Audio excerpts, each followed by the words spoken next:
O Final Level Cast está de volta. A gente já começa dando risada, né? Já começa com o riso frouxo aqui. O pessoal não sabe, mas a gente tava cantando parabéns aqui antes de começar a gravação, só que não é aniversário de ninguém. Não é verdade. Então, gente, a gente já começa aqui nesse clima de alegria, né? Não vou refazer esse pedaço não, gente. Vai assim mesmo, tá? Não, ficou bom, ficou natural. É pra mostrar que a gente como a gente aqui que grava esse programa. É isso aí. E o nosso convidado também traz muita alegria pras nossas vidas, né? Mas por enquanto é um mistério. Olha aí. Olha, agora ele já falou, agora todo mundo já sabe Não é quem mais é. mistério, não é mais mistério. Tá Mas bom. de quem é essa voz? Quem será que falou e aí? Bom, gente, hoje a gente vai falar aqui sobre... A gente vai falar bem baixinho, assim, pra não chamar a atenção de ninguém, porque a gente vai falar sobre stealth. Como é que é, Márcia, que a gente fala sobre stealth? A gente vai falar sobre stealth. Será que é uma tática de stealth, talvez, um SMR, aí seus inimigos, dormem? Cara, quando a Márcia ficou em silêncio, eu achei que ela, tava levando muito a sério o negócio do stealth, sabe? Mas hoje a gente vai falar sobre Hitman, que é um jogo aí que saiu há pouco tempo, o terceiro e último capítulo dessa trilogia nova, e sobre stealth. E pra isso a gente trouxe aqui o nosso querido, mais uma vez aqui no Final Level Cast, Bruno Silva, cara. Bem-vindo de novo aqui no Final Level Cast. Opa, tudo bom aí? Bom dia, boa tarde, boa noite aí pros ouvintes do Final Level Cast. Um salve aí pra Márcia, pro Dan, pro Rodrigo. E tamo aí. Obrigado pelo convite aí, mais uma vez. Sempre um prazer participar aqui do podcast com vocês. Terceira vez aqui já, né? É isso aí. Posso pedir música no Fantástico, né? Pode pedir. Pode, inclusive, pedir uma música aí pra, de repente, fechar o episódio aí. Pede a música pro Coelho cantar. Aqui é assim. Não. Vou pedir pro Coelho cantar a música do Metal Gear Solid 3, então, que essa é estilosa. Mas olha só, quem tá devendo cantar aqui é você, tá, Márcia? Não acha que esquecemos, ok? Gente, eu nunca falei isso. Nunca na minha vida eu falei que ia cantar, tá? Eu tô assistindo muito Big Brother, então eu tô agindo assim, como se nada tivesse gravado do que eu falei. Eu nunca falei isso. Tá bom, tá legal. Mas aqui a gente vai falar de videogame, gente, porque ambiente de música é ambiente de droga. Quem tá ligado sabe disso. E a gente vai falar sobre videogame aqui, a gente vai falar hoje sobre esse universo aí silencioso. Mas antes, Bruno, como é que você tá, cara? Tá muito calor aí onde você tá, cara? Pelo amor de Deus. Tá muito quente. Eu tô aqui em São Paulo, né? Essa cidade, todo mundo sabe, é uma panela de pressão. Quando faz calor, faz muito calor. E tá fazendo muito calor. Eu fico aqui suado. Eu não consigo sair de perto do ventilador. Até porque a gente faz live todo dia, né? E é visível, assim, você consegue ver a pessoa suando no decorrer da live, de tão quente que tá o negócio. Nossa, é terrível, né, cara? Derretendo ao vivo. Derretendo ao vivo, exatamente. Ainda tem uma coisa que eu não sei vocês, mas eu, pelo menos, quando eu tô gravando, ou às vezes até que eu fiz live, alguma coisa assim, a gente parece que o calor dobra. Eu não sei, eu saio da gravação pingando e durante o dia eu tô, de boa. A gente fica num estado de espírito, pelo menos eu, que é se comunicando o tempo inteiro com o chat e também tentando jogar ao mesmo tempo, e aquela coisa de você manter a interação e não deixar cair a energia da live. O corpo aquece, eu acho. Fora que também você tá perto de computador, essas coisas aquecem também, né? Então você já tá quente. Eu tô com o notebook no colo, então vocês imaginam. Meu Deus, Nossa, não. Márcia, isso é tortura. Ai, gente, tá super ok. É sauna, é relaxante. Ai, uma delícia. Ela coloca aqueles ventiladorzinhos embaixo do notebook, sabe? Aquele acessório que você conecta no USB. Não tá nada, meu filho. Tá só um vento quente na minha perna. E não tem nada. Eu tô ao contrário de vocês. Tá todo mundo com o ventilador ligado, eu tô com um aquecedor no meu colo. Nossa senhora. Eu gosto de sofrer. Meu Deus do céu. Mas tá bom, gente. Vamos falar de coisa boa. Vamos falar de coisa boa. E o stealth? Antes da gente partir pra esse papo, vamos aqui fazer um agradecimento à nossa queridíssima HyperX, né, Márcia? Exatamente. Eu gostei até do jeito que o Dan arrumou a voz, assim, deixou mais bonito. Eu vou fazer a mesma coisa. Até arrumar a postura aqui pra falar a mesma coisa. Pra vocês verem como que a voz da gente fica maravilhosa nesse microfone. Estamos todos aqui, né, usando esse microfone. O Bruno tá, não sei, talvez. Eu tô. Estamos todos aqui. A gente percebeu na hora que você falou aquele, olha aí, não sei o que. Eu falei, ah lá, é um podcast da HyperX. Só pode ser. Só podia ter sido, com essa qualidade. Não, você vê como a gente saboreia ouvir essas palavras. Até as mais simples e pequenas. Exatamente, diz tanto com tão pouco, numa qualidade tão boa. É incrível. O único microfone que você consegue falar sobre stealth e fazer o ASMR. Olha isso. Eu não sou tão bom contra a Márcia. Olha isso. Mas pelo menos eu tentei. Eu achei incrível, eu já até fiquei mais relaxada aqui, mais tranquilo. Ô Dan, o que é isso aí? São os pelinhos da sua nuca arrepiaram, cara? É, deu pra sentir, né? Eu fiquei até em silêncio aqui pra não criar um clima muito constrangedor aqui, né? Então, tudo bem. Mas é isso, gente. Muito obrigado, HyperX, por chegar junto com a gente, ceder esses microfones maravilhosos e que, além de bons pra nossa voz, né? Porque eu costumo dizer isso, que minha voz é muito feia, mas ele arruma um pouco a minha voz. E ele também é bonito, né? É, gente, pessoalmente parece outra pessoa. Pois é, né? Pois é, que horror. Mas tá bom. Beleza. Vamos partir pra esse papo, então, de stealth, né? Tem muita coisa pra falar, gente. Tem muito jogo, meu Deus do céu. É extenso. Vamos nessa.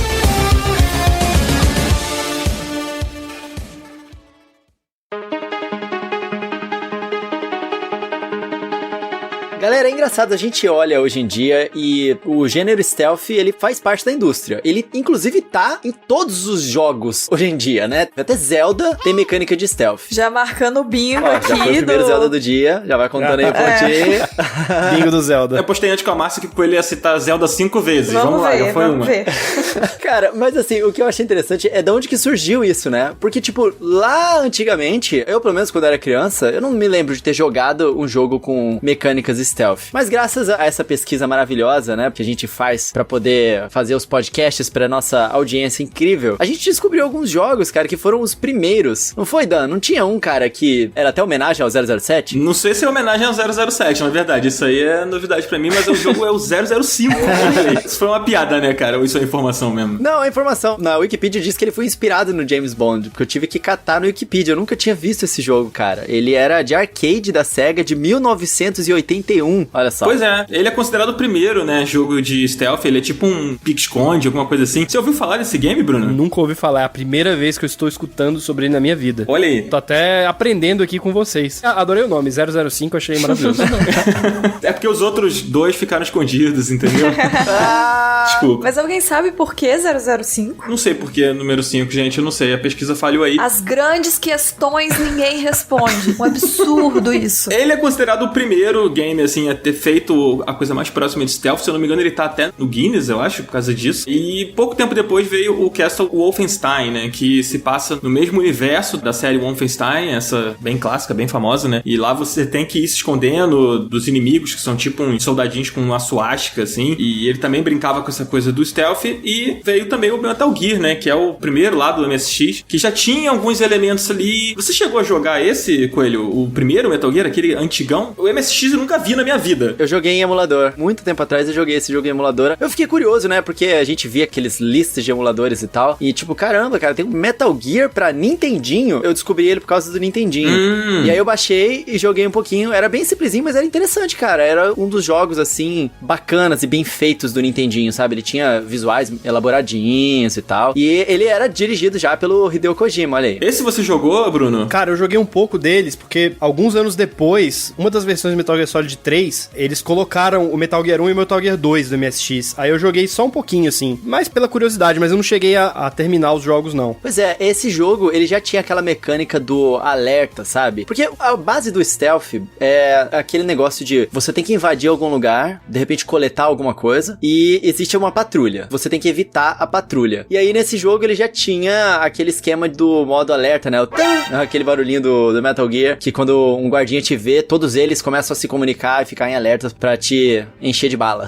O protagonista, né, ele já tinha aquela coisa de se rastejar pra poder se esconder atrás das plataformas, andava pelos canos e tal, entre as fases. Então, eu acho que ali foi quando o Kojima começou a testar, né, o que seria a fórmula que se transformaria no Metal Gear Solid no futuro. E aí a gente dá um salto aí pra 1998, que é o ano em que saíram vários jogos que exploraram essa... Aliás, 98 é um grande ano pros videogames, né, gente? Ah, com certeza. Excelente. Um dos maiores. Certamente um dos maiores, e foi o ano que saiu Metal Gear Solid do PlayStation 1, e também saiu o Tenchu e saiu o Thief.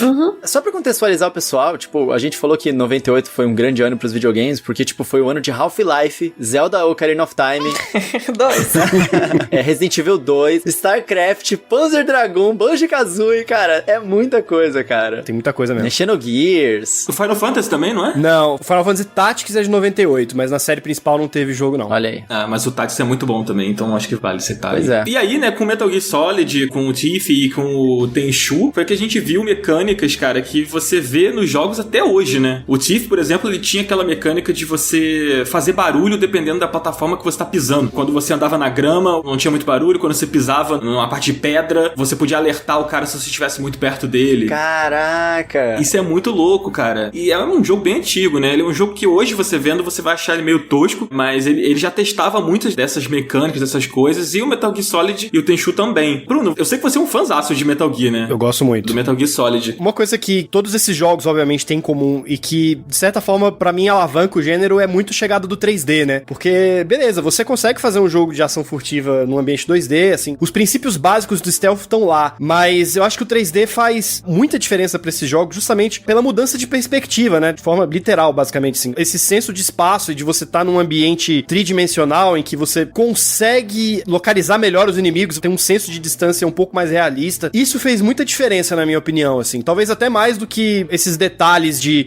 você poder fazer barulho, de cada tipo de lugar onde você passa tem uma reação diferente. Metal Gear Solid tem muito isso também. Você tava andando na neve, o guardinha via tuas pegadas, ele começava a seguir. Você podia fazer barulho na parede, né? Dar umas batidas na parede pro guarda ir atrás e tal. Mas acho que tudo isso tem como pano de fundo essa mudança pro 3D, que eu acho que realmente é o que faz esse gênero pegar de vez, assim. Sem 3D não daria pra pensar em stealth como a gente conhece hoje. Até porque o movimento de câmera é importante pra esse gênero, né? Hoje em dia a gente muito mais utiliza essas mecânicas do que na época, mas o fato de você estar atrás de uma parede, você conseguir alterar um pouquinho o ângulo da câmera pra conseguir ver se tem algum perigo se espreitando ali na frente, pra te ver, tudo isso adiciona, né, na mecânica de stealth pra poder dar novas possibilidades de você explorar ali o ambiente. E acho que imersão também, porque você pensa um jogo de stealth em 2D, por mais que seja aquela visão mais de cima, e aí você consegue ter uma visão do ambiente inteiro, você tem a noção do ambiente inteiro, não inteiro necessariamente, mas você tem uma visão muito maior do que talvez você tendo uma câmera em 3D que a sua visão não é tão longe. Então você ainda tem essa sensação de calcular muito bem sua rota, a sua ação. Eu sinto que quando a gente traz pro 3D, a gente consegue fazer uma imersão como se a gente estivesse mais ali naquele ambiente, na forma que a gente interage com o ambiente, do que quando a gente tem a visão no 2D. Eu, particularmente, uma opinião baseada totalmente na minha experiência com stealth, que eu sou muito cagona de ser pega. Então, quando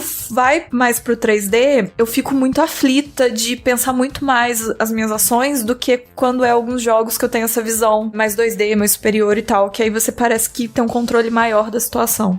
Mas é legal isso que você tá falando, porque o stealth, né, como mecânica, como estilo, ele tem os momentos em que ele vai se desenvolver na fase que você tá, no momento do jogo que você tá. Normalmente você vai entrar num cenário em que você vai ter a oportunidade de estudar aquele cenário. Você vai observar, você vai ver onde estão os inimigos, você vai ver que itens no cenário você pode pegar, onde está o seu alvo, e aí você vai e age. Aí você elimina um inimigo, elimina o outro inimigo e você avança. Aí você para, você olha de novo, você estuda outra vez, aí você avança, derrota o inimigo, pega o objeto, não sei o que. Ele faz tipo uma curva, né? Um zigue-zague, assim, na dinâmica dele. E isso é muito importante. Quando você vai pro 3D, tipo o Metal Gear Solid, por exemplo, é aquela visão meio de cima, assim, né? Quando você chega numa parte, tipo um depósito, alguma coisa assim, aí você consegue ver os bonecos andando, se movimentando. E aí você sabe, pô, tipo, se eu descer aqui agora, eu consigo pegar aquele cara e aquele que tá lá atrás não tá me vendo e tal. Isso ajudou muito, né? O gênero a se desenvolver ali dentro. E eu acho que ele acabou virando uma tendência que eu acho que, tipo, quando surgiram esses jogos, esse não era um estilo de jogo, né? Não existiam jogos que saíram e você falava, esse aqui é um jogo stealth e tal. E eu acho que a partir desse ano, de 98, quando esses 3 jogos saíram, né? Principalmente o Metal Gear, que foi muito famoso, o Tenchu, que tinha até esse nome, né? Se eu não me engano, o subtítulo dele é Stealth alguma coisa, Stealth né? Assassins. Então, o Tenchu, esse lance de Stealth Assassins, eu acho legal no Tenchu porque, tipo, a gente tava falando aqui bastante de coisa militar ou de 007, você é um agente especial, não sei o quê. O Tenchu, ele muda o setting, você não tá mais num ambiente militarizado, você é um ninja. Bom, tudo bem, é militarizado, você é cheio de arma do Japão feudal, né? Só que o lance do Tenchu é que você é um assassino, então você tem que assassinar silenciosamente e não se esgueirar pra conseguir pegar algum objetivo, entendeu? Era muito maneiro essa parada no Tenchu de você correr em cima dos telhados, utilizar os aparatos ninjas ali nos caras e tudo mais. E realmente eles exploraram bastante, e quando muitos jogos começam a explorar essa mecânica, vira uma tendência, né, Bruno? Ah, com certeza. É muito legal porque ao mesmo tempo eu sinto que, embora os elementos do stealth sejam muito atrativos pra jogos de ação como um todo, eu sinto que também vem muita resistência a respeito do stealth, né? Não sei se é porque essa coisa de você ficar escondido e de normalmente serem jogos em que o protagonista, né, o personagem que você controla, ele tá sempre diante de uma situação muito desfavorável, né? Sei lá, o cara tá sozinho, não tem ajuda, se te pegarem você tá ferrado. Eu sinto que muitas vezes existe uma associação natural de ação furtiva com dificuldade, tipo, eu acho esse jogo muito difícil, porque, enfim, tô sozinho, só dá pra passar escondido, não tem outro jeito e tal. Então eu acho que foi uma das maneiras do stealth acabar sobrevivendo também, né? A gente vê muito stealth, como foi falado no começo do episódio, a gente vê muito stealth em vários jogos, mas se a gente parar pra pensar, a gente não vê tantos jogos de stealth especificamente, né, assim, especialmente na geração passada. Não teve tantos jogos assim. Até o Assassin's Creed, né, a gente já vindo pra uma época mais recente, ele deixou de ser um jogo mais stealth, né, se tornou um RPG de mundo aberto. Quando ele surgiu, ele era mais próximo desses jogos, né, que seguiam mais essas regras do stealth, né. Hoje você tem os elementos ali e tal, mas ele não é um jogo de stealth e até ele facilita tanto a sua vida que eu acho que ele até quebra isso que o Bruno falou. Essa coisa de você tá numa situação sempre muito desfavorável e tal. No Assassin's Creed, se você pegar o Origins, por exemplo, ou mesmo esse dos Vikings, que você tem o corvo lá que voa, e você consegue marcar todos os seus inimigos, e eles ficam marcados até que você termine aquele acampamento, ou dependendo de qual Assassin's Creed você tá jogando desses mais recentes, né? E eles ficam ali marcados e você vai matando um a um, e é isso, sabe? Enquanto num Hitman da vida, você tem uma dificuldade muito maior, você tem que detectar o seu alvo, E até né? no caso de Assassin's Creed, por mais que ele tenha nascido como um jogo de stealth, a expectativa ela é invertida, né? No Assassin's Creed, você dificilmente vai se encontrar numa situação totalmente desfavorável. Teu personagem, ele é praticamente super-herói, cara, assim. Nas Sim. lutas, você sempre tem uma vantagem muito grande em relação aos inimigos, mesmo que você seja visto e que você entre numa situação de combate, você já é o cara mais poderoso da briga. Então, você consegue se livrar de todo mundo e sair fora depois. Que é uma coisa que no Hitman não acontece, por exemplo, né? Até nos Metal Gear também é difícil isso acontecer. Eu acho que isso fica muito escancarado no Batman. Literalmente um super-herói, né? Você é literalmente um super-herói, né? E assim, a coisa de ter o stealth ali no jogo é muito pra você se sentir o Batman. Porque o Batman, ele é esse personagem que chega se esgueirando e que vai eliminando um a um. Só que você pode, por exemplo, no Arkham City, você entra lá num esconderijo dos inimigos e você consegue eliminar todos os inimigos do mesmo jeito, sabe? Tipo, porque você liga lá aquele modo detetive, que fica tipo uma visão de calor, e você consegue ir eliminando um por um lá e você é muito sinistro, sabe? E se der merda, você desce e cai pro pau, porque você é o Batman, sabe? E você consegue. Cara, o Metal Gear, se você for pego, a chance de você sair vivo é muito difícil, cara. Vai vir gente pra caramba e você não vai ter arma suficiente pra encarar eles. O Hitman isso também acontece. Então, acho que esses jogos, tipo Batman, tipo Assassin's Creed, eles mais pegam os elementos, né? E como o Coelho citou até o Zelda, né? Ah, não fui eu, gente, ó. O Coelho só citou três. Será que o coelho não te induziu? Tô mandando minhas ondas cerebrais aqui. É. Eu vou jogar uma pergunta aqui. Essas limitações, assim, elas são necessárias pra que a mecânica do stealth funcione? Você acha que quebra quando você é um Batman da vida? Tipo, ele perde o fator stealth por você não estar em uma dificuldade, não ter que estudar tanto, talvez, as possibilidades dos seus inimigos se moverem, das coisas Eu acontecerem? acredito que a questão do stealth, ele é muito pra se adaptar à pessoa. Então, igual a gente tava falando agora, que vai ter gente que vai achar difícil um jogo de stealth porque não é a coisa deles. Tipo, eu fui muito essa pessoa, então eu posso falar. Quando era coisa que me exigia ter um comportamento mais stealth, eu achava difícil porque o meu estilo de jogo é sair correndo e batendo. Então, pra mim, tem uma dificuldade a mais. Então, eu precisei aprender, entender que aquilo ali é um outro estilo, uma outra forma que tem vantagens também. Então, por exemplo, hoje em dia o jogo do Homem-Aranha, que tem muitos momentos de stealth que não chega a te atrapalhar se você for a pessoa que quer lutar, enfim. Você só vai ter mais disso, mas eu consegui achar um equilíbrio de, eu gosto de bater e tal, eu gosto de sair correndo e bater, mas nesse momento vem muito inimigo, então o stealth é agradável também. Então eu acho que isso vai depender muito mais do estilo do jogador do que o jogo em si. Então, se for uma pessoa que já não é muito do stealth, não adianta se tirar alguns elementos e tal e te forçar a ser um stealth. Pra pessoa que não gosta muito, vai acabar atrapalhando a experiência. Pra pessoa que gosta, vai ser legal. Então, assim, sempre fica nessa coisa dependendo muito do gosto da pessoa também. Eu acho que faz sentido mesmo o que você falou, Márcia. E talvez deva ser por isso que os jogos AAA, né, de grande orçamento, eles têm que agradar a um público mais amplo, eles tenham utilizado o stealth como uma mecânica de jogo e não como o lançar um jogo naquele gênero. A gente citou Last of Us. É um jogo que, se eu quiser ir no stealth, é um stealth muito legal de fazer. Tanto Last of Us quanto o Homem-Aranha, desses mais recentes, que faz isso dessa forma. Que é uma mecânica legal, você usa, é legal, se você gosta, é legal, mas ele não te obriga a usar. E se você não usar, você pode jogar e se divertir também. Porque se você é uma pessoa que não tá afim de usar o stealth porque você não gosta, você não vai ver problema de ficar enfrentando hordas de inimigos. Eu acho que eles conseguiram achar ali o meio termo pra agradar os dois lados. É, o Cyberpunk 2077, eu joguei ele inteirinho stealth com uma katana. Nossa, maravilhoso. Eu quase não usei arma no jogo inteiro. Que jogo legal. Ah, gente, Eu gostei, não é tão ruim. muito, inclusive. O jogo foi irado. Eu acho que o Cyberpunk é um bom exemplo de jogo que o stealth é muito ruim, assim. Ô, Dan, o que em Cyberpunk é um exemplo de algo que foi muito bom? É meio difícil.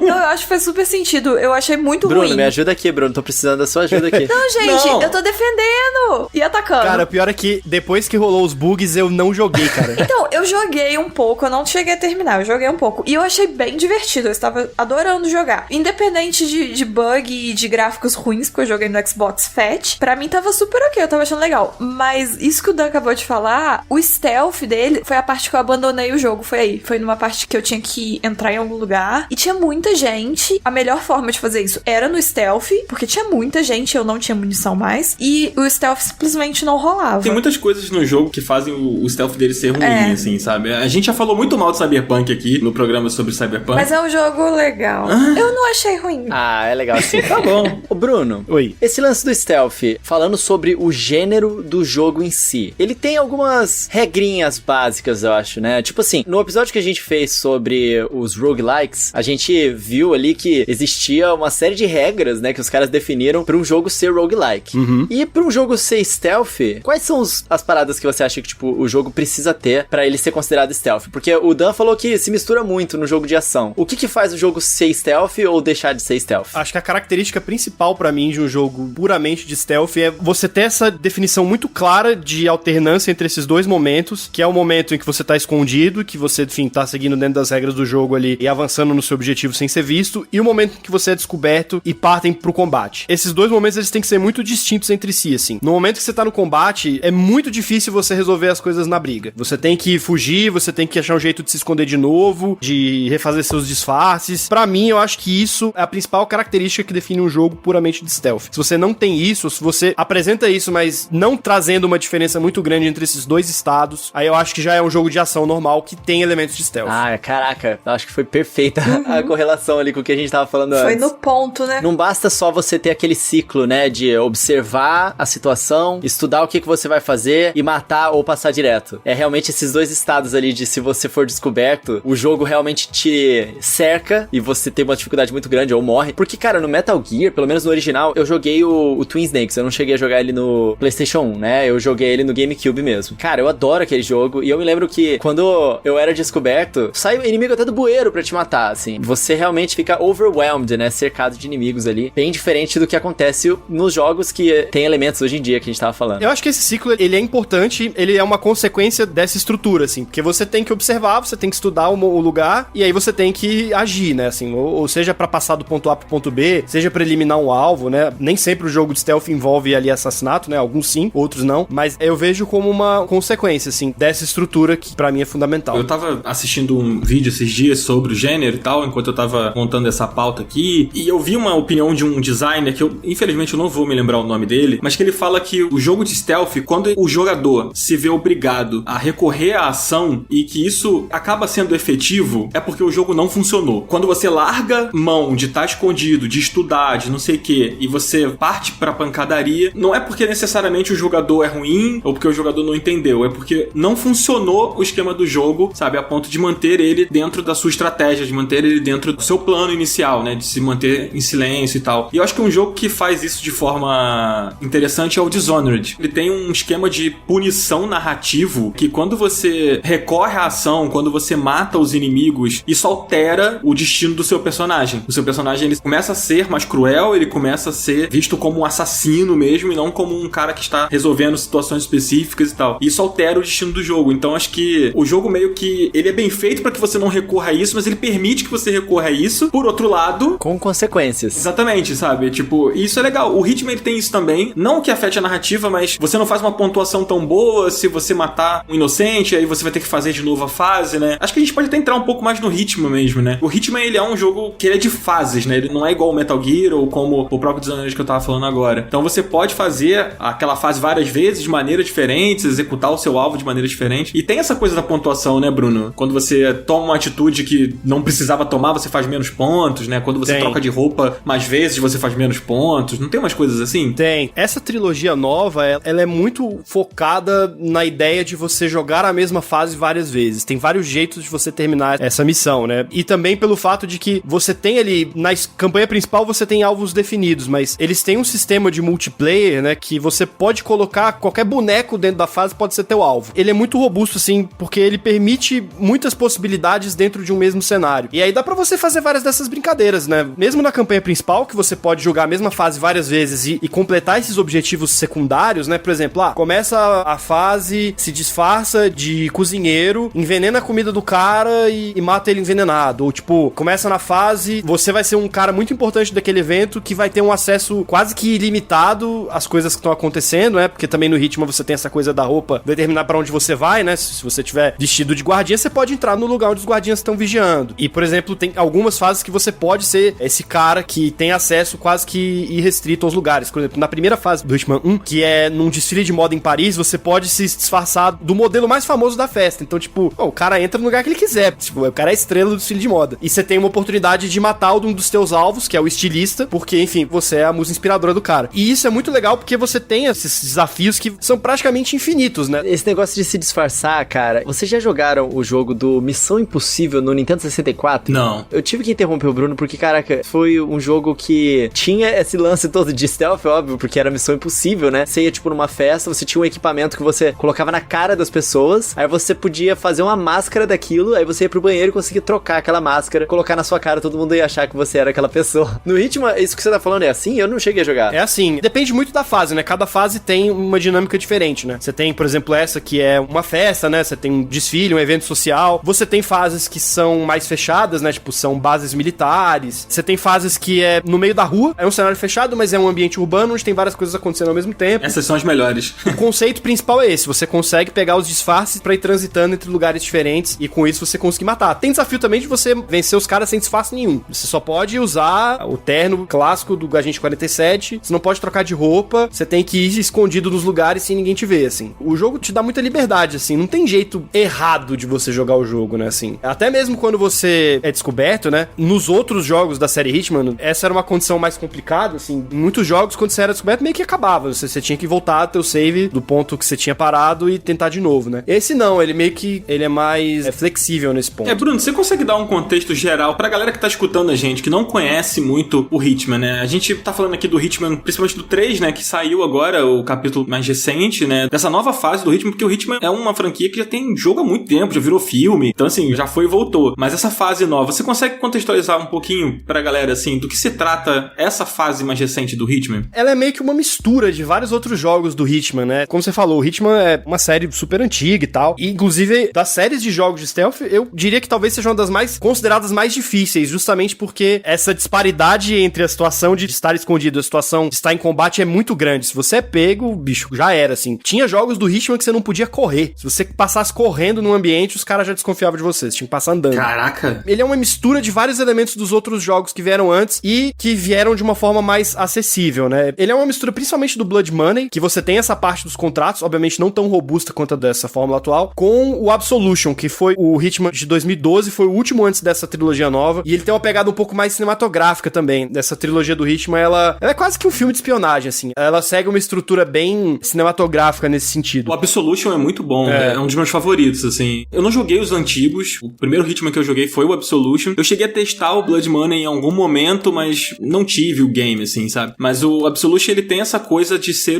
cada fase é um grande sandbox ali que você pode resolver situações da forma que você bem entender. E tem essa coisa de, sei lá, você pode envenenar a comida do cara, você pode pegar um rifle que tá no alto de uma torre e matar o cara com um rifle, ou você pode enforcar ele, ou você pode, sei lá, jogar ele da janela, né? Tem tantas possibilidades, assim, de você fechar um nível do Hitman que isso só reforça mesmo essa coisa que você falou, né? De que as fases, elas são feitas pra você jogar várias vezes, né? Porque você fica com vontade de refazer aquele nível e tentar de outra maneira, tentar de uma forma mais maluca, de uma forma mais tranquila, né? Não matando ninguém. Isso é muito legal, cara. Uma das coisas que eu mais tô gostando desse... Assim, os 3 Hitmans tem, mas eu tô jogando mais essa no terceiro. É um modo que chama... Acho que em português é contratos de agravamento. Você joga a mesma fase pra matar os mesmos alvos, mas a cada vez que você completa, você joga de novo com condições mais difíceis. Então, por exemplo, no Hitman 3, a primeira desses contratos de agravamento é em Chongqing. É um ambiente urbano, né? Uma cidade na China, que tem um monte de rua, beco, viela, dá pra subir em prédio, enfim, tem subsolo. E você começa no topo de um prédio, você tem que matar 3 malucos. Um cara tá no topo do prédio, o outro tá na rua e o outro tá passando num bondinho. Você tem que pegar um rifle e tem que matar o cara passando no bondinho, acertar Meu Deus. o tiro, a balística na hora que o bicho tá passando. Aí se você não conseguir, não tem mais como, perdeu o alvo. Não, até dá, porque o bondinho fica indo e voltando. Tipo, você completa essa da primeira vez, aí a segunda, você tem que matar o cara do bondinho com o rifle sniper, você tem que matar o cara na rua com uma outra arma, você tem que matar um outro cara que tá aguardando tudo, envenenando ele, depois dando um tiro de pistola. Meu Deus. Eles vão deixando o negócio cada vez mais complexo, assim, e você fica, você acha que eu não vou fazer? Tá bom, vamos lá. Muito Pô, bom. parece interessante, né? Eles devem criar várias possibilidades, né? Sim, total. E é legal que, como é um negócio que é sempre o mesmo alvo e o mesmo cenário, um cenário te treina pro próximo, né? Pra quem gosta do gênero, é uma maneira de você pegar a mesma fase e você ir, tipo, aprendendo sobre ela e sobre o jogo, né? E testando os limites também. Isso aqui eu consigo fazer. Até onde eu consigo ir em determinado momento, em determinada situação. Até onde, tipo, dá pra fazer algum tipo de manobra mais arriscada. Márcia, você ia aguentar, Márcia? Você com um rifle na mão, tem que ficar segurando a bala em vez de descer o dedo em todo mundo? Olha, antigamente, quando eu era jovem, não. Mas hoje em dia, que eu já sou uma mulher um pouco mais experiente, eu aprendi a gostar do momento de ficar paradinha, assim, esperando o momento certo de mirar e atirar pra pegar certinho. Então, eu iria me divertir muito fazendo isso. Eu sou uma nova mulher, a gente aprende coisas com a idade. É verdade. O lance que eu acho muito legal do gênero de stealth, e a gente não comentou até agora, é a sensação de você ser o 007, assim. Tipo, você tem vários gadgets. Invencível, isso é incrível.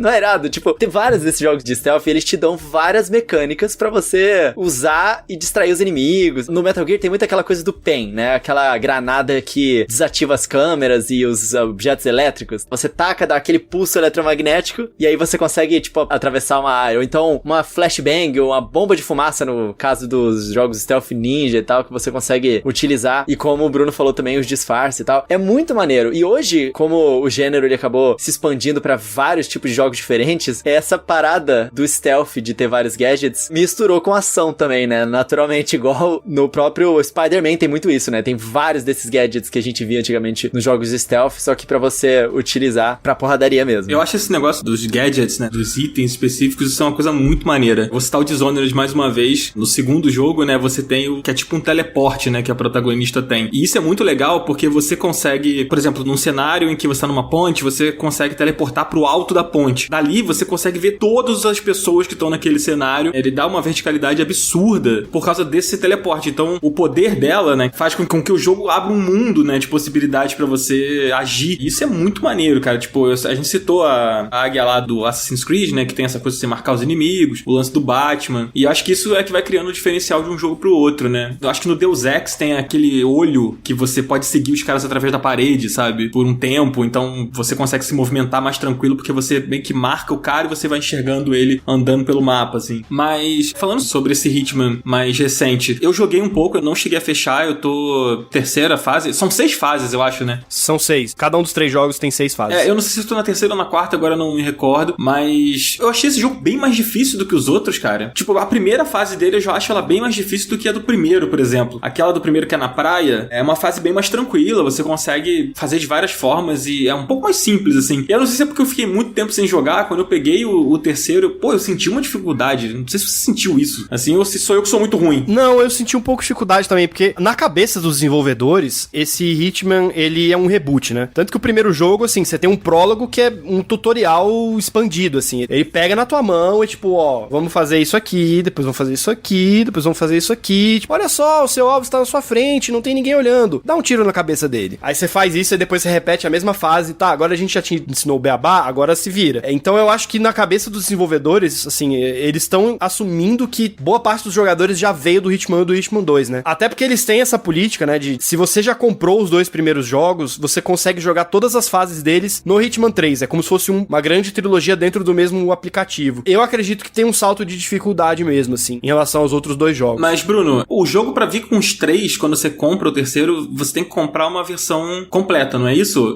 Pra comprar tudo de uma vez é uma versão completa. Se você já tem o 1 ou 2, o Hitman 3, ele já vê automaticamente que o jogo tá na tua conta e você consegue baixar as fases separado e jogar, por exemplo, se você tiver o 2, você consegue jogar o Hitman 2 dentro do 3. Entendi. Atualmente o Hitman é o melhor jogo, assim, do gênero que a gente pode dizer, né? Se o cara, ele tá procurando uma experiência de stealth e tal, o jogo mais recomendado que a gente vai encontrar vai ser mesmo, o mais completo, assim, que foca nessas mecânicas de stealth. Eu acho que sim. Até porque é um dos únicos, né? Essa geração do PS4 e do Xbox One, a gente teve pouco jogo jogo de alto orçamento que é puramente jogo de stealth, né, assim. Até o próprio Metal Gear Solid 5, que é um jogo de stealth também, ele é um jogo mais aberto, né? A ação pega mais forte nesse do que nos outros Metal Gears, né? Até por ser um jogo de mundo aberto, você tem muita coisa diferente à sua disposição, né? Você pode meter um tanque no mapa e sair, velho, atirando todo mundo com tanque e beleza, tá valendo. Acho que isso acabou deixando o Hitman um pouco isolado aí dentro desse mundo AAA, né? A gente tem outros exemplos de jogos que também estão no stealth, mas são jogos independentes, com outro tipo de escopo, valor de produção, né? Acho que ele acaba ganhando esse título de melhor, assim. Obviamente, é um jogo excelente, eu acho que pra mim é um dos melhores jogos de ação furtiva mesmo, assim. Se eu fosse recomendar o gênero pra alguém, eu recomendaria o Hitman logo de cara, mas nessa geração ele reinou sozinho, até porque durante muitos momentos ele esteve sozinho. Ele tá em tudo, né? Tá pra Windows, tem até Cloud Version no Nintendo Switch,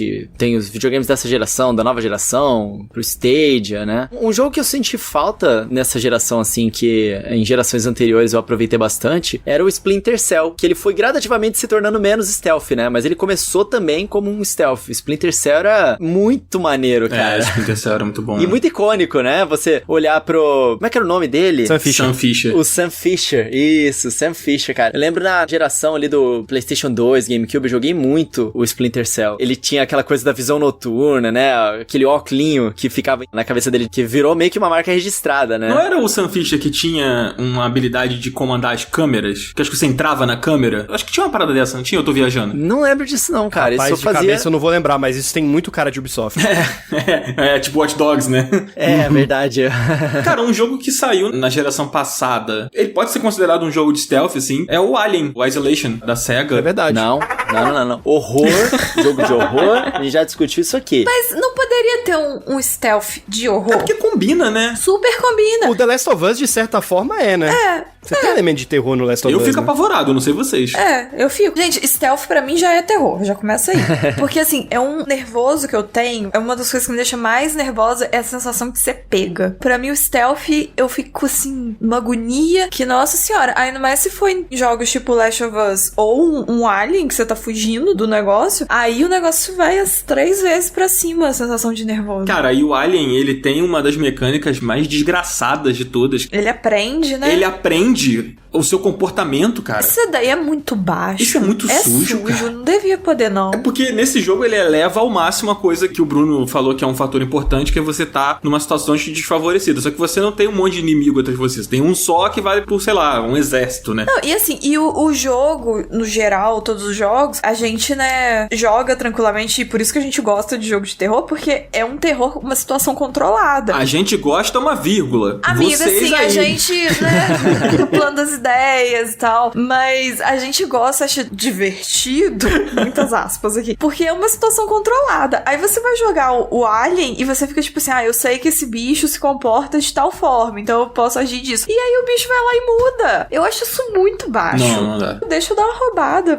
Não, é de horror esse jogo, né? Eu já falei que é porque o meu maior pesadelo quando eu era criança era o pesadelo daquele Velociraptor do filme do Jurassic Park, que ele persegue as crianças lá naquela salinha, aquela cozinha industrial, não sei o que era aquilo direito. E o Alien me deu exatamente essa sensação. Então, só que pelo menos no Alien você tem aquele radarzinho, né? Pra saber mais ou menos aonde que ele tá. Mas realmente, essa sensação do medo e de você ser perseguido é muito uma mecânica de stealth mesmo, de você ter que fugir em silêncio, assim, né? Depois que você já ligou o alerta. Tem alguns elementos ali de stealth, porque você realmente tem que passar despercebido, planejar a sua rota, você distrair o inimigo, às vezes. Então, assim, o objetivo não vai ser, talvez, matar, mas é bem colado, assim, pelo menos a sensação da coisa é total. A dinâmica, ela acaba sendo um pouco diferente, né? Enquanto no Metal Gear, por exemplo, você tem como foco, você é o predador na situação. A gente só inverte um papel. Exatamente, você tá em outro papel, né? Mas não deixa de ser um esconde-esconde ali, né?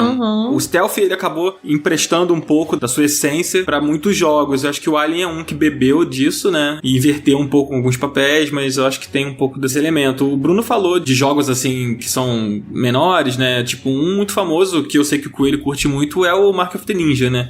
Eu tava esperando. Ele é um jogo de stealth, né, cara? Ele tem a coisa da bomba de fumaça, ele tem o negocinho de você fazer um barulho, sei lá, quebrar uma lâmpada pro inimigo olhar pra lâmpada e você poder executar ele ou passar, né? Cara, Mark of the Ninja é incrível. Ele é um jogo 2D e ele utiliza visuais um pouco mais simples do que um jogo 3D de forma muito legal. Então, por exemplo, como ele é 2D, a gente consegue ver figura e fundo muito claramente. Ele usa muita coisa de luz e sombra sombra pra você se esconder nas sombras. Então, por exemplo, em ambientes fechados ali, onde tem um lustre no teto ou uma luz, se você ficar fora do feixe daquela luz, você tá fora da visão dos inimigos. Só que se você começar a aparecer, se um pedacinho de você apareceu, você chama a atenção dele. Às vezes você consegue bater numa luz pra ela se mover e você conseguir passar rápido na sombra enquanto o feixe de luz tá, tipo, contra você, né? O Mark of the Ninja é muito legal e, tipo, você é um ninja, então você tem a capacidade também de chegar nos seus inimigos e derrotá-los. E o objetivo é esse mesmo, você decepar em um golpe, sem que você seja visto. E aí todos os inimigos você consegue saber mais ou menos aonde que tá o campo de visão deles. Você tem uma série de aparatos, né? Você tem como utilizar as coisas que você joga pra fazer um barulho também pros inimigos irem pra uma certa direção. E é muito, o level design desse jogo é que é o cerejinha no topo do bolo, né? Todas essas mecânicas de stealth, ele pega esses ingredientes e ele faz vários level designs que vira quase que um puzzle game, porque é muito satisfatório e você se sente super um gato, tá ligado? Tipo, tá faltando um jogo de stealth com gatos. mas você se sente muito esperto, tá ligado? De ter conseguido passar daquela fase e tal, muito sagaz. Era essa a palavra que eu tava procurando. Eu acho legal que a gente falou no início do episódio, né, sobre a coisa do 3D, né, do quanto o 3D facilita pra que o stealth consiga funcionar da forma adequada, e esse jogo, né, ele é um jogo, claro, que veio muitos anos depois do Metal Gear, por exemplo, e do Tenchu, mas ele conseguiu, no 2D, né, num jogo de plataforma, assim, implementar todas essas mecânicas, essa de você jogar um item no chão pra fazer barulho, pra distrair o cachorro do soldado inimigo, né, uma coisa que, sei lá, no Hitman você faz, sabe, de jogar uma moeda no chão pra distrair um inimigo. Eu tenho uma história muito boa sobre essa mecânica. Conta aí. Eu fui na viagem de preview do primeiro Hitman, lá de 2016, com uma série de colegas aí da imprensa aqui brasileira. E aí, tinha esse negócio da moeda, né? Pra quem não sabe, no Hitman você tem umas moedinhas, você pode jogar as moedinhas no chão, e aí os NPCs vão olhar, tipo, ué, o que é isso? O que é essa moeda aqui? E vai lá até a moeda ver o que aconteceu. E aí, depois que a gente jogou, ficou o grupo se debatendo, tipo, mano, até parece que na vida real isso aí vai acontecer, de alguém tacar uma moeda no chão, as pessoas irem olhar e tal. Cara, teve um maluco, é o Humberto, da Editora Europa, deu tipo 3 horas depois, a gente já tinha esquecido desse assunto. A gente tava numa ponte lá em São Francisco e tal, ele pegou uma moeda e tacou no chão. Todo mundo olhou. E aí ele falou, viu como funciona? E todo mundo julgando o NPC.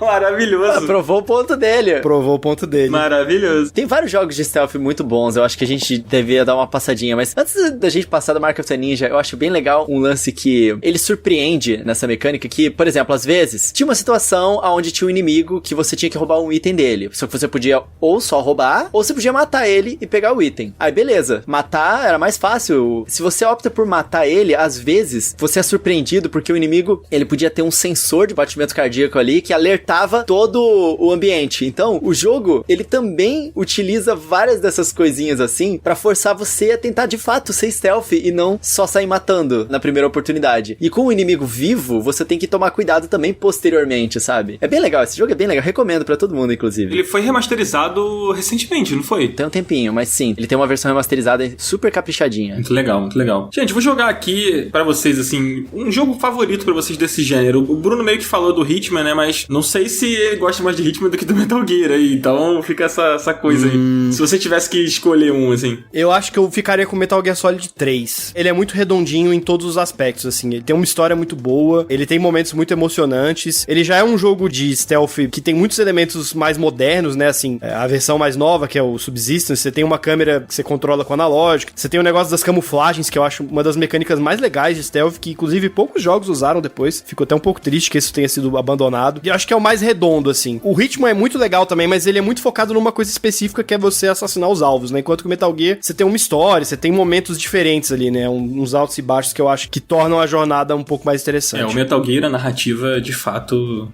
é Kojima, né? Cara, tem até filme, literalmente filmado com a câmera da vida real. É engraçado nisso, né? O Metal Gear chega a dados momentos, assim, que aparecem umas filmagens de laboratórios ou galpões cheios de bomba atômica. O Metal Gear, aí eu acho que o Bruno tem que me ajudar. Não sei se é o 4, que tem uma cutscene gigante. É o 4 mesmo. É, o 4, sei lá, 50% daquele jogo é filme.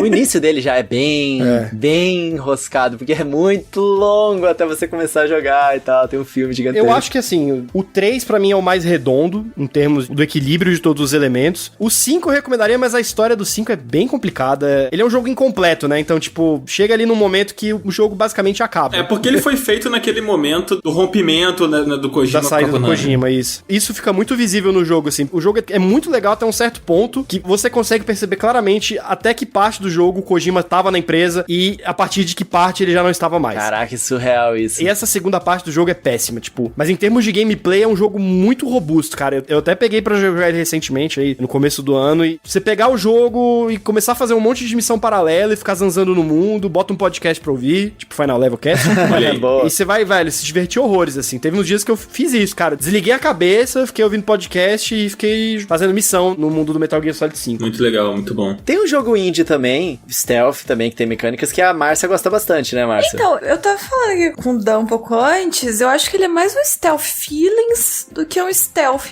de verdade, que seria o Inside. Eu sinto que ele tem a sensação que a gente tá nessa coisa stealth, mas ele é mais linear pra ser stealth. O que vocês acham? Você tá fugindo, né? Assim, você tá numa situação... Não estou fugindo, eu estou perguntando. Pra mim, eu fiquei repassando o jogo na minha cabeça. Olha só como a carapuça serviu. Eu falei que o personagem tá fugindo, e aí eu não tô fugindo!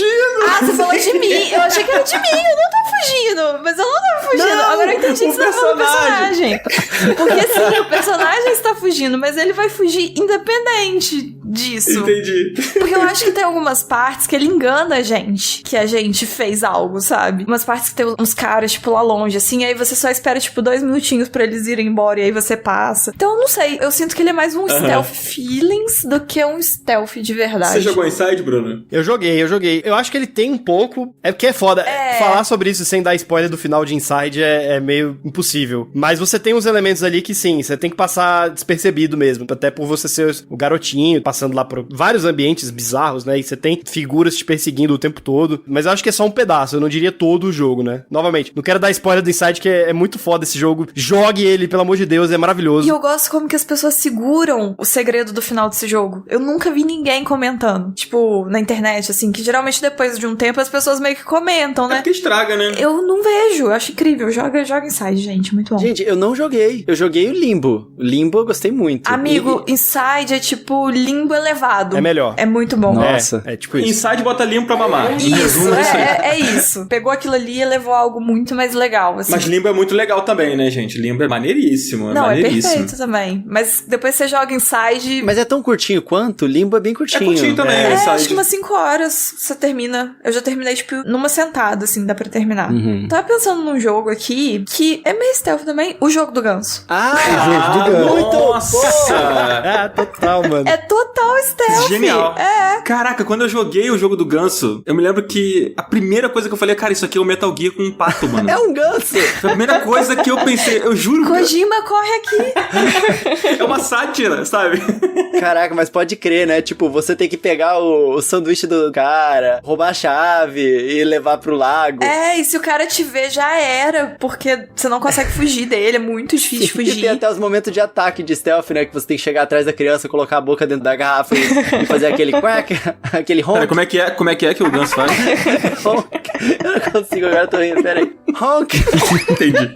Não, mas a melhor parte é a hora que, tipo, você derruba a estátua do pato, você meio que tem que pegar o lacinho e ficar fingindo que você é a estátua do pato. É stealth com humor, um novo gênero. A gente tem o stealth com terror, agora tem o stealth com humor. Dá pra ir É ampliando. o stealth moleque, o stealth raiz. Stealth moleque, amei. Gente, a dona da estátua fica te olhando, tipo, muito... Cara, que tem alguma coisa diferente da minha É estátua. muito bom, gente, muito bom. É muito bom esse jogo, cara. Esse é o meu preferido. Pronto. Justo. Tá certo, tá justo. Ele perde o elemento stealth quando você joga no co-op, né? Eu não testei ainda o co-op. Também não. Quando saiu a atualização, eu joguei com a minha namorada. E aí o jogo vira um inferno, porque você tem que fazer uma coisa e você não pode deixar o cara te ver. Então, um ganso vai pro lado, o outro ganso vai pro outro. Aí um fica gritando pra distrair a pessoa e o outro vai lá e pega as coisas, sabe? Tipo, o jogo fica mais fácil, né? Ah, entendi. Aí não tem graça, pô. Qual foi? Mas, gente, eu queria jogar uma pergunta aqui pra gente poder fechar esse papo, que foi um papo maneiríssimo aqui, que é se o gênero de stealth, ele ainda é relevante hoje em dia, ou se ele ainda pode voltar a ter uma relevância que ele já teve mais. Eu sei, tenho certeza, a gente até falou que hoje tem poucos jogos, né? Na última geração, o Bruno mesmo falou, não tiveram muitos games. Eu acho que dependendo da ideia certa e do tipo de jogo certo, dá pra você considerar que o gênero é relevante, mas cada vez mais eu acredito que as ideias por trás do stealth vão acabar sendo incorporadas comparadas a jogos de ação mais abrangentes, assim. Essa última geração a gente viu muito pouco de jogo de stealth, né? E até os jogos que saíram, né, a gente teve muita dificuldade, né? O Hitman 1 teve muito problema, bastante pelo método de distribuição, era lançado por episódios, aí a galera não gostava muito dessa ideia de lançar jogo picotado e tal, então ele acabou tendo muita rejeição, foi um negócio difícil de reverter, né? Acho que só agora no Hitman 3 que, de fato, essa situação acabou sendo revertida, né? Tanto que teve notícia aí de que o jogo já recuperou os custos de desenvolvimento e tudo mais. Mas eu acho que vai ser mais difícil a gente ver jogo dedicado de stealth, especialmente no AAA, assim. Eu acredito que o gênero vai viver dentro de jogos de ação mais abrangentes. Tipo Deus Ex, assim, por exemplo, né? Deus Ex é um jogo que você pode jogar ele inteirinho em stealth. O jogo tem mecânicas pra você nunca precisar gastar uma bala pra derrotar um chefe, por exemplo, né? Sim, eu acho que sim. Até o Cyberpunk também, né? Que você tem várias opções de jogar de stealth e tudo mais. Assassin's Creed até hoje, você tem ali toda uma árvore de habilidades voltada a coisas mais furtivas também, apesar de não ser mais o foco. São esses pequenos momentos ali que te permitem você jogar furtivamente. Eu concordo muito com o Bruno, porque se a gente for olhar em questão de indústria, a gente pegar os lançamentos AAA que gastam muito dinheiro, você quer atrair a maior quantidade de gente possível pra jogar. Então, se a gente coloca o stealth como uma coisa opcional, igual isso, o Deus Ex, o Cyberpunk, que você consegue o jogo inteiro no stealth, beleza, você pega a galera do stealth. Dá pra jogar de outra forma? Beleza, você pega a galera que não gosta tanto de stealth. E você também consegue pegar a galera que gosta de misturar. Então, assim, eu acho muito difícil a gente ter jogos AAA que vão ser total stealth, porque a gente vai ter muita gente decepcionada, esperando outras coisas. Então, eu acho bem difícil. Eu tô com vocês, eu acho que o stealth virou ferramenta de jogo. A gente tem essas exceções aí, né, que é o caso do Hitman. A galera vive pedindo por um novo Splinter Cell, mas, sei lá, quem sabe com um novo Metal Gear aí, um dia, talvez. Eu sou sonhador, é isso. Cara, esse programa foi muito maneiro, né? A gente falou aqui de vários jogos super legais, esse é um estilo de jogo que eu curto bastante. Me deu muita saudade de vários jogos, com certeza. Pô, vários, cara, eu acabei, né, enquanto eu tava relembrando esses jogos e a gente tava conversando aqui em off e tal, nesses dias, eu fiquei com muita vontade de jogar Metal Gear, e aí eu até falei lá no Twitter esses dias que eu queria jogar e tal, e aí o Bruno mesmo me falou lá que tinha pra jogar no Xbox, né, na retrocompatibilidade, e eu comprei hoje, no dia da gravação. Ah, eu vi essas fotos no Twitter, então era isso. É, cara, tipo, eu me hypei, assim, e aí eu falei, caraca, eu preciso jogar Metal Gear de novo. Cara, mas, Dan, isso é sintomático, né? Pra provar de que talvez realmente o Bruno tenha razão no que ele tá dizendo, porque a gente tá com saudade dos jogos stealth que a gente jogava. E olha que a gente joga de tudo de novo que tá saindo por aí, até mesmo pra produzir podcast e tudo mais. E se a gente tá com saudade desse gênero, é porque faz um tempo já. Mas aí né? a gente entra num outro episódio que a gente já gravou, né? A questão da nostalgia. Total. É verdade. Inclusive, ouçam esse episódio também, ficou muito bom. Um negócio do Metal Gear hoje em dia que é bastante complicado é que se você, tipo, quero jogar todos os Metal Gear, jogar a série inteira, é impossível você fazer isso se você não tiver um PlayStation 3. Sim. Porque o Metal Gear Solid 4, ele tá travado ali, só saiu pro PS3, eles não lançaram pra 360, não lançaram pra PC, não lançaram na geração seguinte, e a Konami parece muito pouco interessada em fazer isso, Ai, né? gente, muito triste, A né? Konami parece pouco interessada em fazer qualquer coisa, né? Fora pachinko, assim. E PES. E PES, pois é. É que o PES já é meio que automático, né? Tipo, acho que são robôs que fazem o PES. Colocamos uma inteligência artificial para jogar 1000 horas de PES e saiu no... É o algoritmo.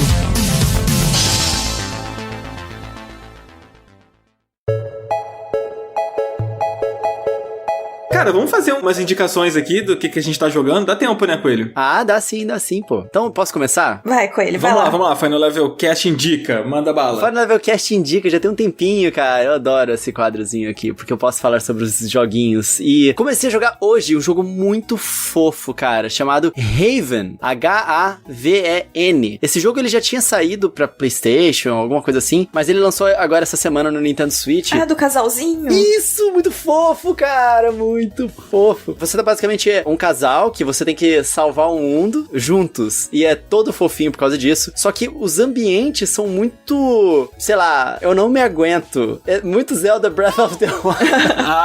Eu parei de contar no meio do episódio. Acho que foi a quarta. Cara, mas é porque os ambientes, eles são vastos e não são só verdinhos, mas são coloridos também, e você vai deslizando. Uma jogabilidade muito gostosa, me lembra um pouquinho até a movimentação ali de Sayonara Wild Hearts, o jeito que os personagens tem a animação deles de se moverem, sabe? Bem bacana. Eu sei que jogo é esse, cara. Ele é daquele mesmo pessoal do Fury, que é um jogo muito bonito, assim, visualmente, né? Só que ele não tem nada a ver com Fury, né? Você tá falando da movimentação, eu lembro quando eu vi o trailer dele, ele me lembrou um pouco Journey, cara. Aquela coisa de você andar, assim, meio flutuando e tal. Ah, com certeza. Os ambientes vastos também, só que é tipo Journey com graminha. É isso, porque Journey é um deserto gigante. Aí, como tem grama, é Zelda, né? Aí, como tem grama, é Zelda.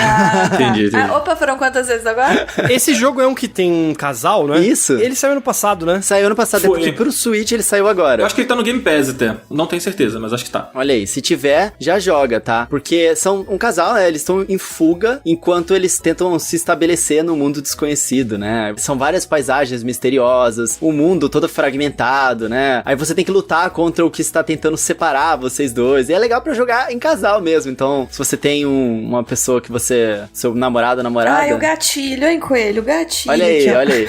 Menos você tá mais... Desculpa. Foi cancelado por brincar com os sentimentos de Mass Effect. Brinquei com o sentimento da amiga. Não, vou jogar.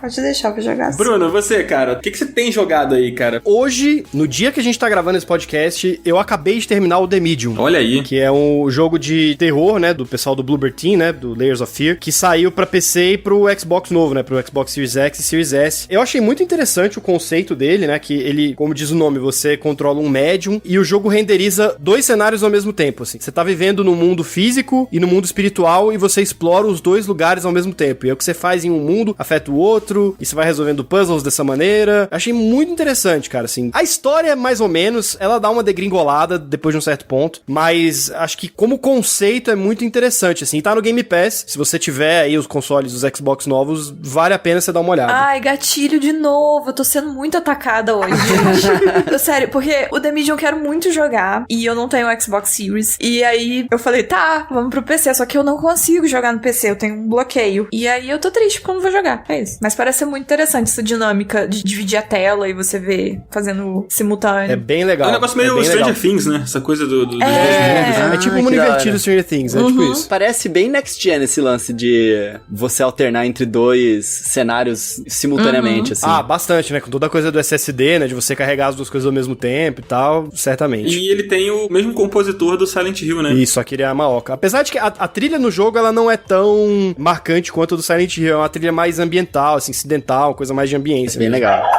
O cachorro atacou aqui. Não sei se vocês estão ouvindo, gente. O cachorro aqui tá... Agora eu acabei de ouvir o latido. Eu também. não tá muito feliz, não. Ele tá ouvindo espíritos. Ah, gente, espíritos não. Eu tô sozinho em casa hoje aqui, gente. Pelo amor de A Deus. gente tá falando de The Medium, pô. Tá bom, Márcia, qual é a sua indicação, Márcia? Que não seja de terror, por favor. Então, eu vou indicar um jogo que eu joguei um pouquinho só, não joguei muito tempo, mas eu gostei muito do visual dele, então eu tô curiosa pra ver história, etc. Acho que é o Elijah que fala. Eu tava lendo igual aquela coisa de falar com o espírito. Aquele Ouija. Aquela tábua.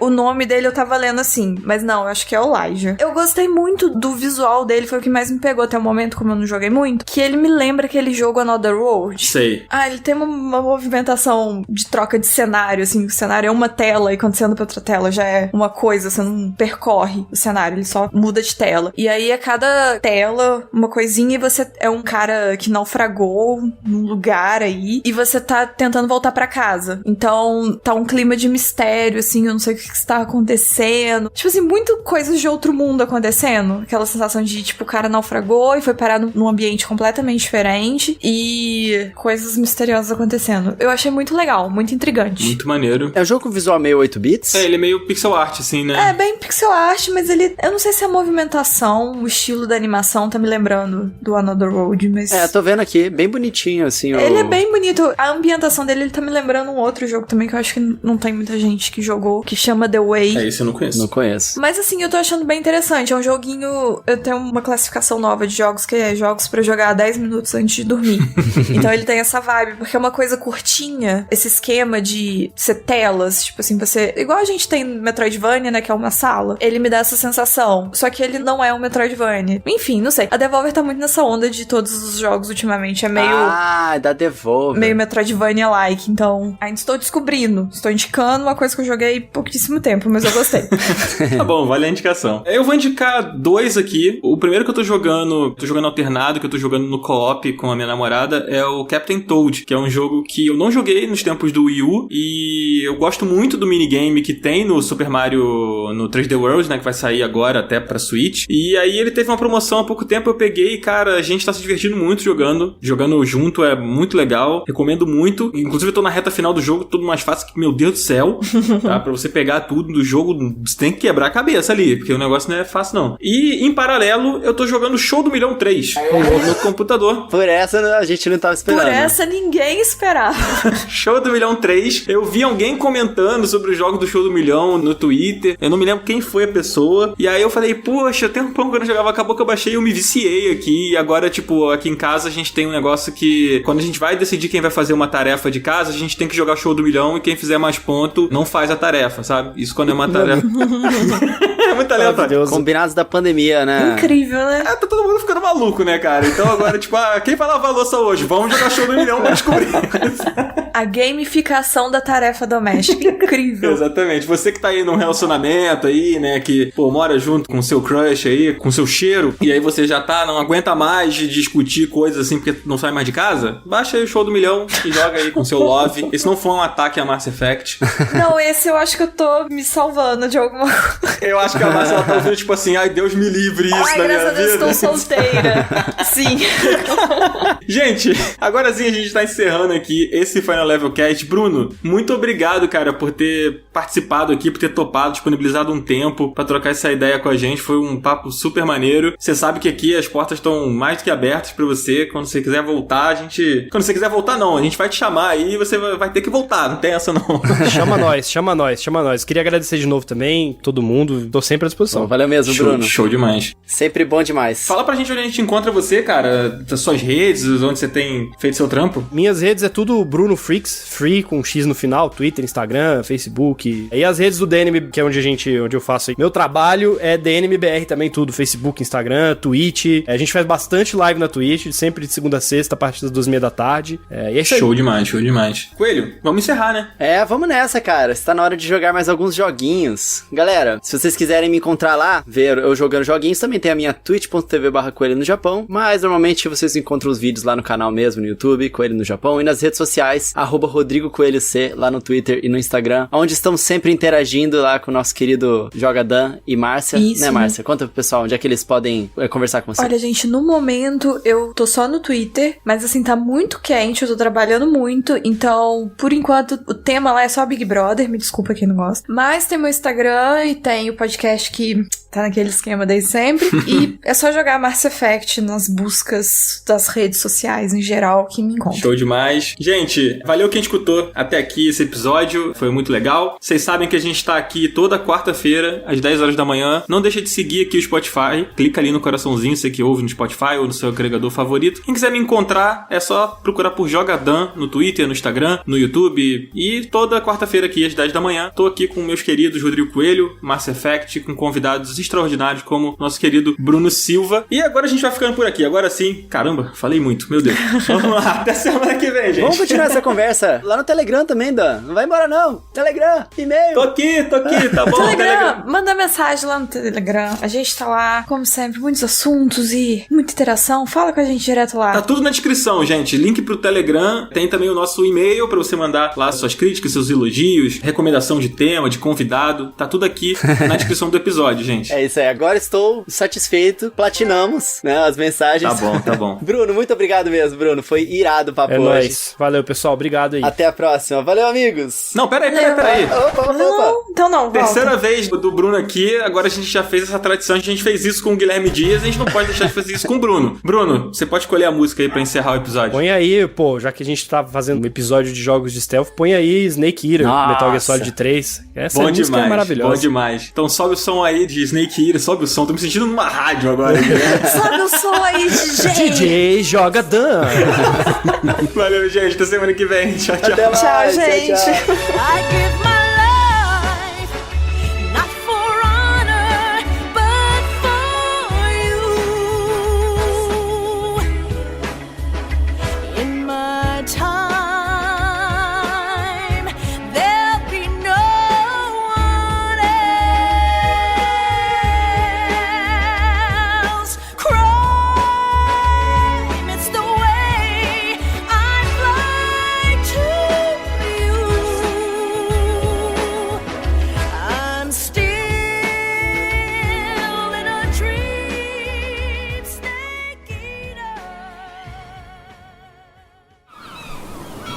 Este podcast foi editado pela Maremoto.